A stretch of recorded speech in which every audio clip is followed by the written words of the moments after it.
governance does evolve with the life cycle of the business.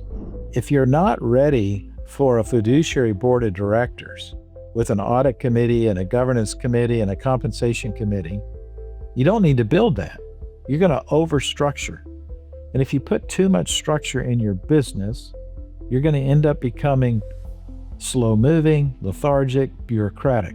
Without any structure at all, you're going to certainly be entrepreneur and flexible. You will never get anything done. You'll lose focus. The governance systems need to evolve, and the boards is one of the best ways for it to evolve over time. Every new business, every entrepreneur, every startup, they do have advisors, and usually those advisors are not paid, but they're bringing in these informal advisors to give them thoughts and opinions on their product or their market approach or how to finance their startup.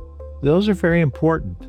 But then as the business goes from startup to actually maturity, that's when you're probably starting to look for a different set of advisors of how to scale or grow a business. How do I hire key employees? How do I finance a growing business?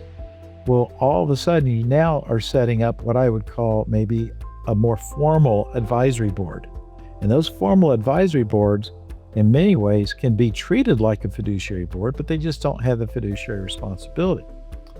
Eventually, when you get to a certain size, and usually we see that certainly larger than 50 million in revenue, most at around 100 million, is when you need to consider more of a fiduciary board. I'm talking again in general terms. It just depends on your family business situation. The point being is, as complexity in your business increases, your governance systems need to mature.